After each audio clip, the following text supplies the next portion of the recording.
Welcome on board the gunboat Risor 3. 200 years ago, these tiny men of war was an important part of the Norwegian Navy. Most of them was built as a consequence of the Battle of Copenhagen in the year of 1807, when Denmark and Norway was ruled under the same king, and the Dano-Norwegian Navy was one of the most powerful in Europe.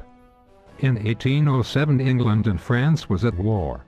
France was trying to get an alliance with Denmark, and the British was afraid that Napoleon should get control over the Dano-Norwegian Navy, which would be a disaster. To prevent this from happening, the British sent 25 ships of the line and 29,000 soldiers against the Danish capital of Copenhagen, where the majority of the Dano-Norwegian fleet of battleships was at anchor. For 3 days the city was attacked and bombarded. The largely wooden city was badly damaged and more than 2,000 of its citizens killed. Disheartened, the Danish government surrendered their fleet of bigger warships and a large quantity of stores.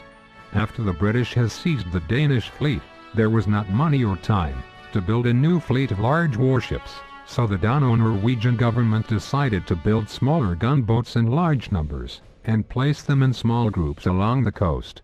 The Norwegians used and constructed a total of 52 of these boats until the middle and last part of the 19th century. But not one of them was saved for generations to come. In 1991 a group of enthusiasts decided to try to recreate one of these vessels, in which you can see they did very well. The Gunboat Oster Riisoer 3 is an exact replica of the gunboats used in the Napoleonic War, made after original drawings from 1810. The vessel is only a little more than 46 feet long, close to 10 feet wide and 2 feet 2 inches deep.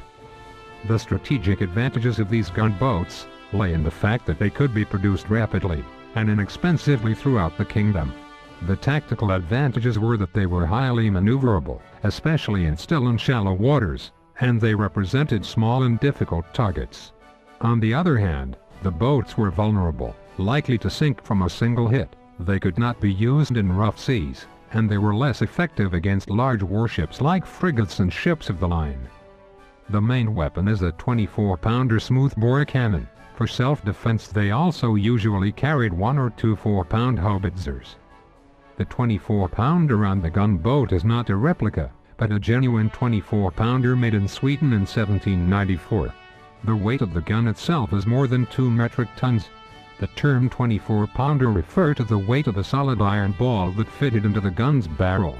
So, a 24-pounder cannon fired a solid iron ball that had a weight of 24 pounds. The maximum effective range with a charge of 6 pounds of gunpowder is about 1,200 yards. The usual engagement range, however, was much closer. At a distance of 100 yards, a 24-pound solid iron ball could easily penetrate 2 feet of fresh oak planking. And with a fair aim at the waterline, a gunner could sink or seriously damage a ship with a few rounds.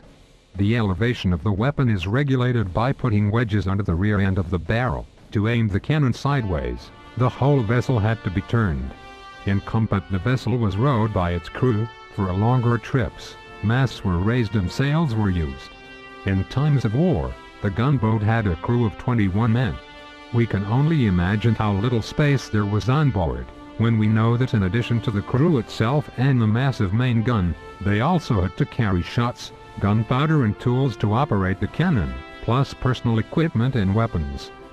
Despite their small size, these tiny boats made good use of themselves, protecting the long coast and narrow fjords of Norway with great success against larger vessels. A group of gunboats facing the enemy in a row represented a major firepower. This was exactly what happens when the English frigate Tartar barely managed to escape heavily damaged after a battle with 4 Norwegian gunboats outside Bergen in 1808. This battle is later known as the Battle of Alvon. It must have been a horrifying experience to go into battle on board one of these vessels. To reduce the effect of enemy fire the best they could, they always tried to stay out of range of muskets and shrapnels, but this was not always possible. The crew had to work fully exposed, and as you can see, there was absolutely no place to take cover. Try to imagine how it must have been when cannonballs was flying over their head or splashing into the water all around them. The hull shaking from the recoil of the gun. The men blinded from gunsmoke trying to stay calm and reload, while the rowers swearing and sweating tried their best to get the boat into position for the next shot. The Gunboat Oster Riisoer 3 is today run by a non-profit organization, and thanks to this idealistic people it is possible to look at this small but important part of Norwegian naval history. Thank you for listening.